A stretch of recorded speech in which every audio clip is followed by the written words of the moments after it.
말씀 나누려고 합니다. 보통 시편의 말씀을 보면 하나님을 찬양하고 혹은 나의 고난, 나의 상태를 먼저 얘기하고 하나님의 도우심을 간구하고 그 다음에 하나님의 도우심으로 내가 승리할 것이다. 그리고 마지막에 하나님을 찬양하는 그런 구조가 일반적인 시편의 구조라고 할 수 있습니다. 그런데 오늘 여기 38편의 시편은 조금 다릅니다. 38편의 이 시편은 회개의 시편이에요. 회개의 시편. 그러니까 정말로 하나님 앞에 무언가를 잘못한 사람이 하나님 앞에 그 자기의 죄를 고백하면서 하나님 나를 불쌍히 여겨주십시오 라고 고백하는 그런 시편이 바로 38편의 시편입니다. 이 38편의 시편은 다윗이 지은 시인데 다윗이 한 시대를 풍미한 왕이지만 많은 전쟁을 겪었던 왕입니다. 그 중에 이 다윗이 암몬과 전쟁을 할 때가 있었어요. 암몬과 전쟁을 할 때 자기가 믿을 만한 부하들을 다 보내서 암몬과 전쟁을 하고 있었는데 그 중에 부하 중에 우리아라는 사람이 있었습니다. 그런데 다윗이 어느 날 이렇게 지붕 위를 거닐다 보니까 한 어여쁜 여인이 보이는 거예요. 그런데 그 여인이 누구였냐 하면 자기 부하 우리아의 아내였어요. 다윗이 그 여인을 보고 너무 마음에 들어서 그 여인을 불러다가 동침하게 되어집니다. 그리고 그 여인에게 아기가 생기게 되었습니다.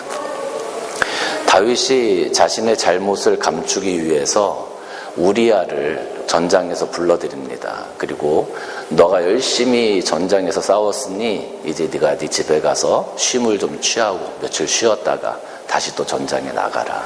이렇게 이야기를 합니다. 결국은 자기의 잘못을 덮기 위한 하나의 계략이었던 것이죠. 그런데 이 우리아는 정말 충직한 사람이었습니다. 집에 내려가지 않고 그냥 그 병사들과 같이 병영에서 하룻밤을 지낸 거예요.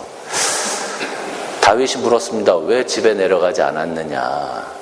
이 우리아가 이야기하기를 나와 함께한 전장에 있던 병사들이 지금 다 전쟁 중에 있는데 내가 어떻게 혼자 편안하게 집에 가서 쉴 수가 있겠습니까? 저는 내려가지 않겠습니다. 다윗이 그 다음날 또 잔치를 벌이고 술 취하게 해서 내려가게 하려고 했는데 또 안 내려간 거예요.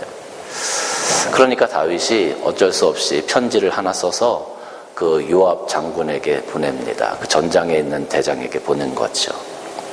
근데 그 편지가 뭐냐 하면 우리아를 가장 치열한 전쟁 맨 앞에 두게 해서 우리아를 죽게 해라, 이런 편지였어요. 우리아는 그걸 몰랐겠죠. 그리고 그 편지를 가지고 요압에게 가서 전쟁을 시작했는데 결국 우리아가 죽고 맙니다. 그리고 나서 나중에 이 밧세바를 다윗이 취해서 자기의 후궁으로, 자기의 아내로 받아들이게 되어지죠. 하나님 보시기에 그것이 너무나 악한 일이었습니다. 너무나 잘못된 일이라는 건 누가 봐도 뻔한 일이었죠. 그때 하나님께서 나단 선지자를 보내서 다윗에게 이렇게 꾸짖습니다.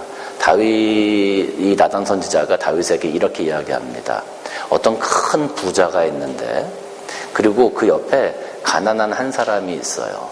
그런데 그 가난한 한 사람은 암양 새끼 하나만 있는 그런 가난한 사람이고 큰 부자는 여러 떼를 가지고 있는 사람이었어요.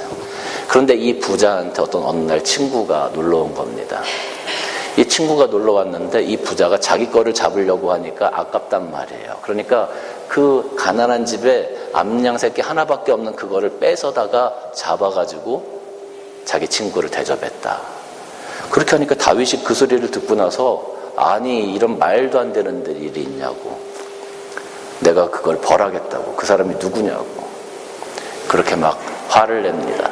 그때 나단 선지자가 그 사람이 바로 당신입니다. 당신은 많은 것을 가지고 있지만 그 우리아에 있는 그 하나의 아내를 뺏기 위해서 우리아의 모든 것들을 빼앗지 않았냐. 그 이야기를 듣고 다윗이 하나님께 회개하기 시작합니다. 이 나단 선지자가 밧세바가 임신한 그 아이가 죽을 것이다 라고 예언하고 돌아갑니다. 다윗이 그 소리를 듣고 7일 동안 하나님 전에 들어가서 통곡하며 금식하며 기도합니다. 그때 지은 시가 바로 이 오늘 38편의 시입니다. 하나님, 내 죄 때문에 내 뼈가 뭉그러지고 내 살이 썩어지고 악취가 진동하는 이 죄를 가지고 내가 하나님 앞에 나왔습니다. 그 7일간 하나님 앞에 회개하는 그 시간이 다윗에게 얼마나 고통스러웠던 시간이었을까. 내 죄를 회개한다는 것 자체가 그냥 하나님 나 잘못했어요, 용서해 주세요, 그냥 이걸로 끝나는 게 아니라 7일 동안 금식하며 밤새도록 울며 하나님 앞에 자기의 죄를 정말로 자복하고 회개하며 최선을 다해서 하나님 앞에 매달렸던 그 다윗의 그 시간이 얼마나 힘들었던 시간이었을까라는 생각이 듭니다. 보통 일반적으로 우리 그리스도인들이 고난을 당한다, 고통을 당한다라고 얘기를 하면 많은 사람들이 그 죄의 원인을 찾으려고 그래요. 그래서 네가 믿음 생활을 잘못했으니까 하나님이 이런 어려움을 주시는 거지. 네가 말씀에 불순종했으니까, 네가 헌신 안 했으니까, 네가 하나님과 약속 안 지켰으니까 네가 이런 벌을 받는 거지, 징계를 받는 거지 라고 많은 사람들이 이야기를 그렇게 하면서 상처를 줍니다.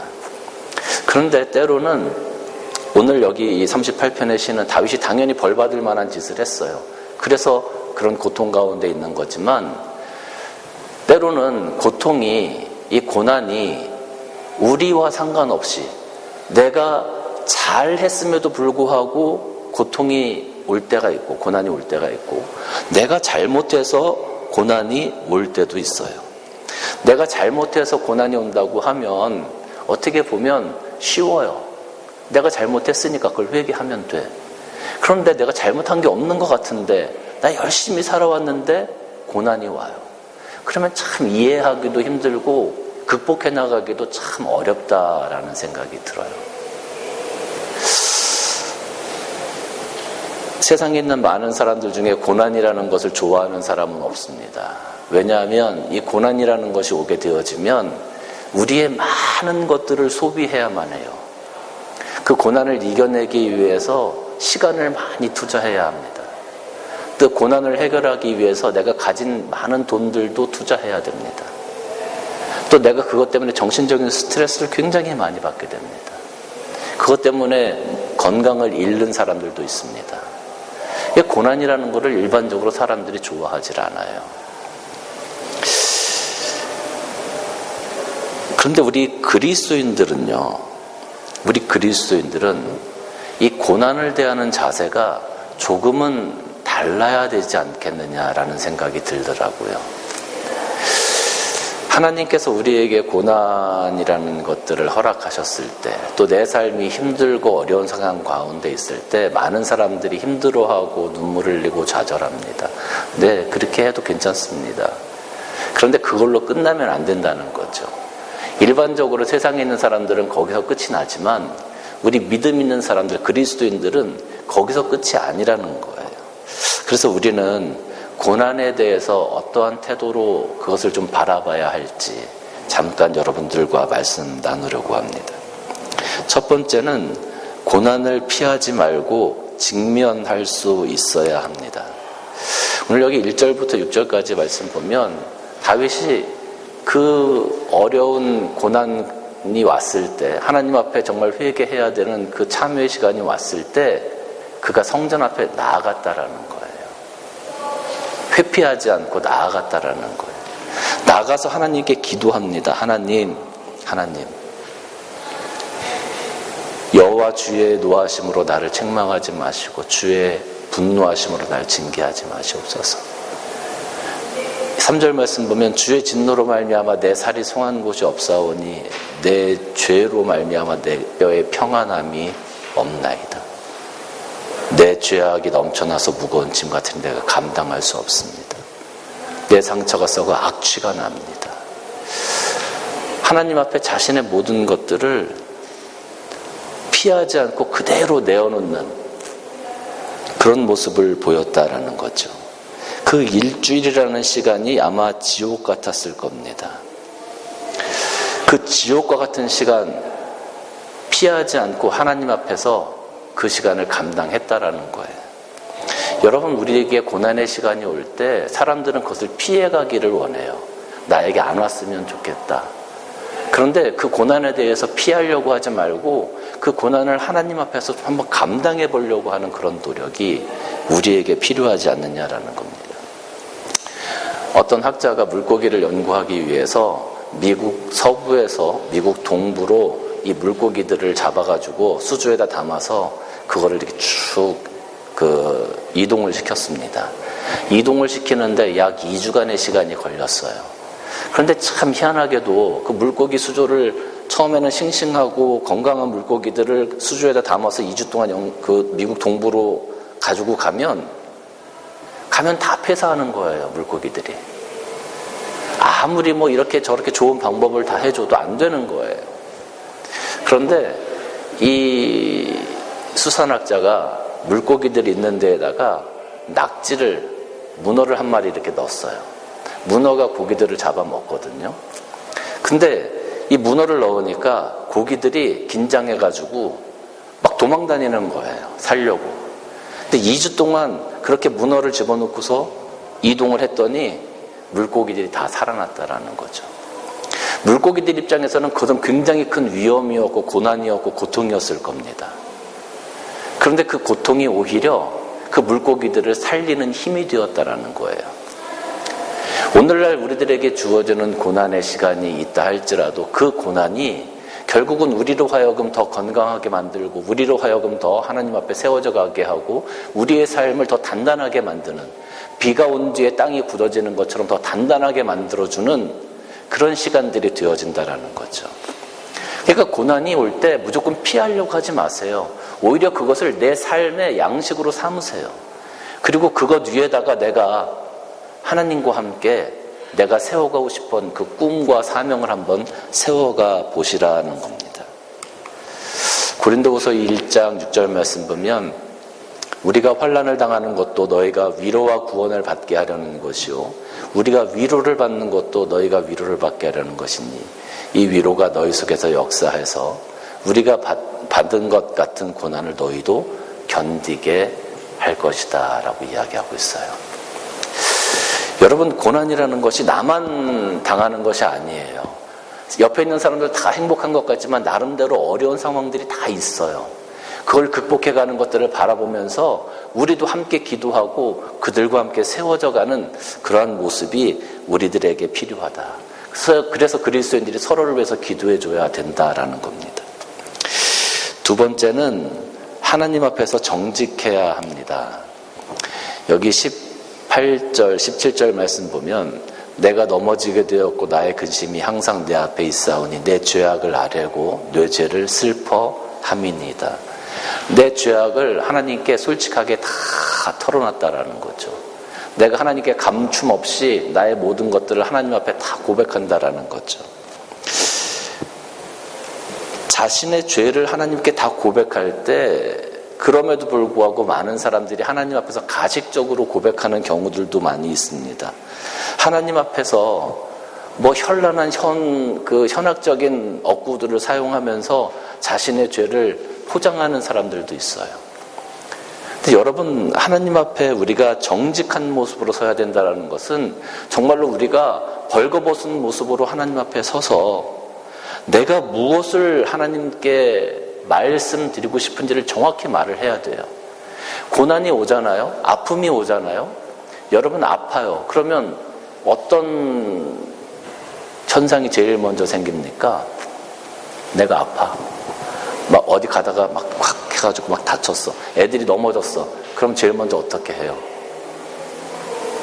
애들이 막 가다가 넘어졌어. 그럼 애들 어떻게 하죠? 어떻게 해요? 뭐라고요? 아, 넘어지면 이렇게 세워주지. 근데 애들이 가다가 혼자 넘어졌어. 무릎이 까지고 막 피가 나요. 그럼 애들은 어떻게 할까요? 예? 울죠. 당연히 울어요. 여러분, 우리가 고난이라는 시간을 하나님 앞에서 지낼 때 가장 정직한 모습이 뭘까요? 하나님 앞에서 우는 모습이에요. 하나님 앞에서 울 수 있어야 돼요. 하나님, 나 정말 힘들어요. 내 생활이 너무 힘들고 어려워서 내가 너무 힘들어요. 내가 하나님 앞에서 그런 고백을 하면서 눈물을 흘릴 수 있어야 돼요. 그게 가장 정직한 모습이에요. 어떤 사람들은 울지 말라 뭐 이런 얘기도 하지만 저는 그렇게 생각하지 않습니다. 고난 가운데 있으면 하나님 앞에서 눈물을 흘리세요. 많이 우셔야 됩니다. 고난 가운데 있을 때 또 우리 어떤 생각 듭니까? 여러분, 우리가 정말로 고난 가운데 있어, 힘든 상황 가운데 있어, 우리가 하나님 잘 믿었는데 하나님 앞에서 우리 어떤 생각 들어요? 불평도 들고 원망도 들지요. 그러면 불평도 하고 원망도 하십시오. 하나님께 불평도 하고 원망도 좀 하세요. 하나님, 왜 내 삶이 이렇게 어렵습니까?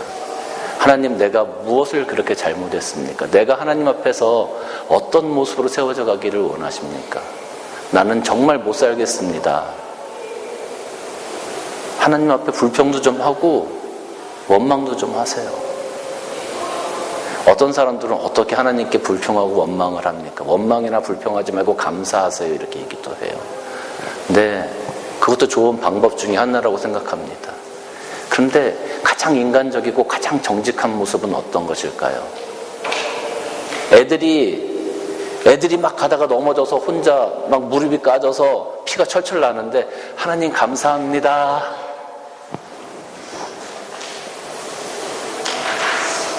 너무 가식적이잖아요.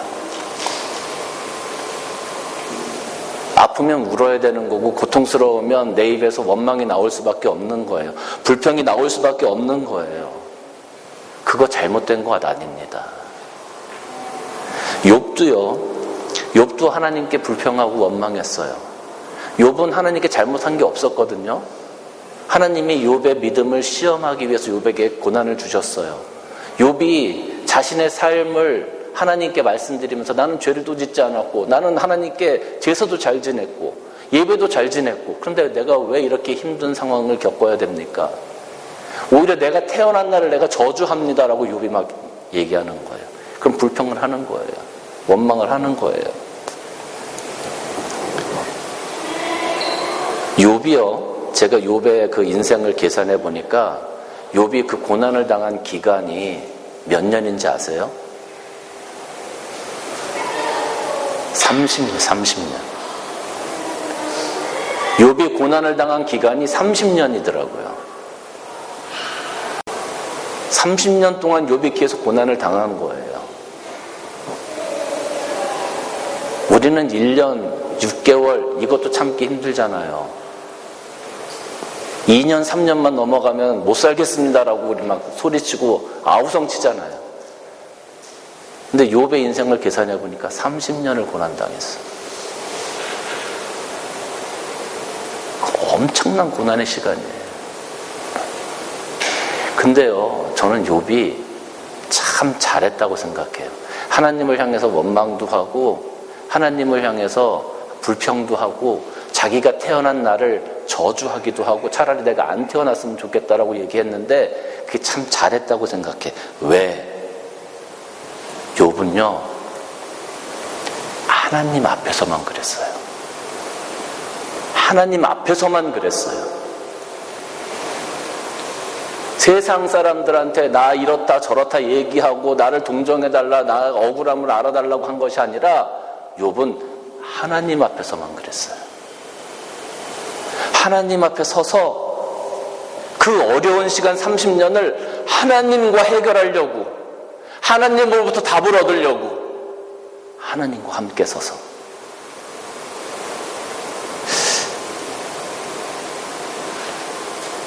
이게 중요한 것 같아요.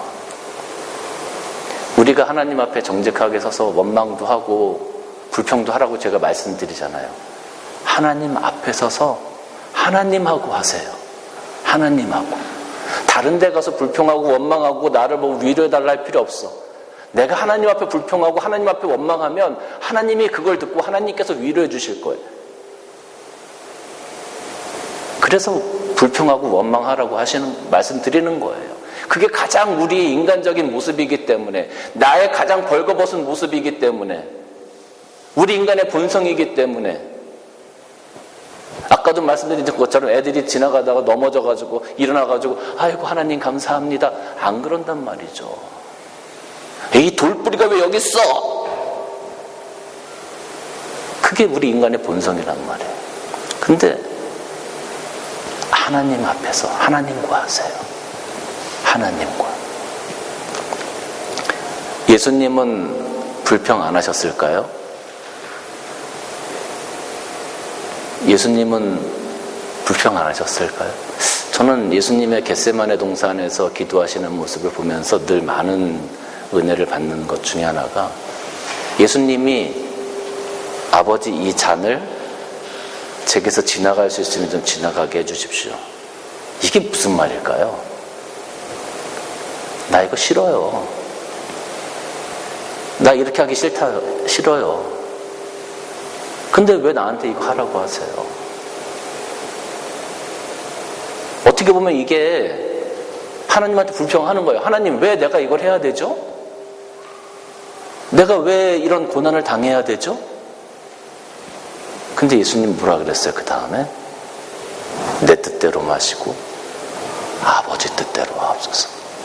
하나님, 내가 왜 이 고난의 시간을 겪어야 합니까? 내가 뭘 그렇게 잘못했습니까? 나 열심히 살아온 죄밖에 없는데. 근데 이거 하나님 뜻인 걸로 내가 받아들이겠습니다. 내가 하나님 앞에 원망하고 불평할 수도 있지만 내가 이거 하나님의 뜻으로 받아들이겠습니다. 여러분, 이게요 참 위대한 믿음입니다. 이게 참 위대한 믿음이에요. 이러한 믿음을 가지고요, 세 번째로 우리가 잘 버텨야 합니다. 잘 버텨야 돼요.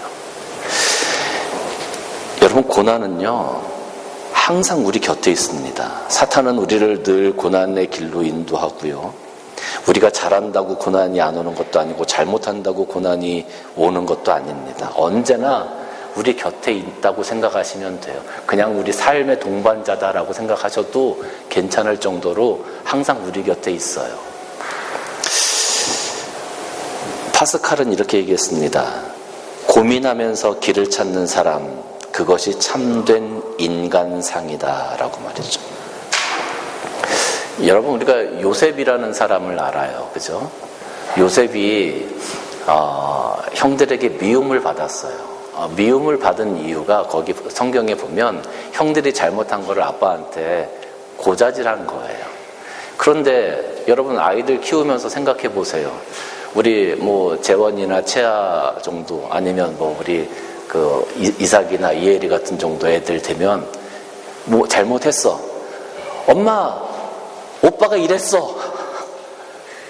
엄마, 뭐 이혜리가 이렇게 했어. 얘기해요, 안 해요? 당연히 하죠. 어떻게 보면 당연한 거야. 그런데 당한 입장에서는 아이씨, 저거 그냥 엄마한테 고자질하고 그럴 수 있잖아요. 어떻게 보면 그럴 수 있는 건데, 형들에게 그런 것들 때문에 미움을 받았다, 이렇게 표현되어지고 있어요. 형들에게 미움을 받았죠. 그래서 형들에게 죽임을 당할 뻔했어요. 형들이 죽이지 말고 팔자 그래서 노예로 팔려갔어요. 이집트로 팔려가서 보디발의 아내가 유혹을 하는데 그 유혹에 넘어가지 않았다고.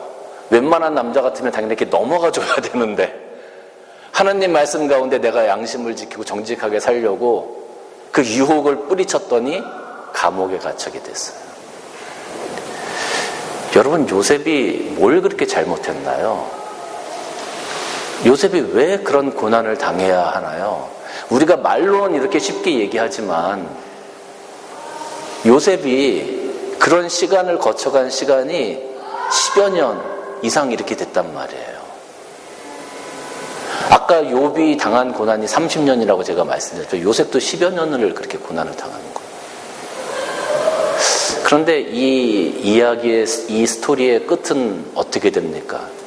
그 고난 가운데서 하나님 앞에서 잘 참고 견뎠더니 요셉은 이집트의 총리 대신이 되어서 자기 형들, 자기를 죽이려고 했던 그 형들을 용서하게 되어지고, 또 그 요셉을 통해서 많은 사람들이 굶어 죽을 수밖에 없는 상황 가운데서 그들의 삶을 구원받게 되어집니다. 또한 이스라엘 백성들도 편안하게 살아갈 수 있게 되어집니다. 만약에 요셉이 고난을 당할 때 왜 내가 이런 고난을 당합니까? 하고 하나님을 떠났더라면 아마 이런 위대한 스토리는 역사상에 남아있지 않게 될 것입니다. 사랑하는 성도 여러분, 고난은 누구에게나 올 수 있습니다. 그러나 잘 버티셔야 합니다. 하나님과 함께 버텨나가시기를 바랍니다. 하나님께서 여러분들과 함께 하시고 그 고난 중에 여러분들과 함께 하신 그 하나님께서 여러분의 이후의 길을 요셉처럼 만들어 가실 겁니다. 위대한 결과를 만들어 가실 겁니다. 우리가 감히 생각하지도 못한 그 위대한 결말이, 우리 인생 스토리의 위대한 결말이 우리를 기다리고 있다는 것을 여러분 꼭 기억하시기를 바랍니다. 고난, 어려움 피하지 마십시오. 그리고 하나님 앞에 정직하게 서십시오. 여러분의 것을 그대로 다 내어놓으십시오. 그리고 버티십시오. 하나님께서 여러분의 길을 인도하실 겁니다. 기도하시겠습니다.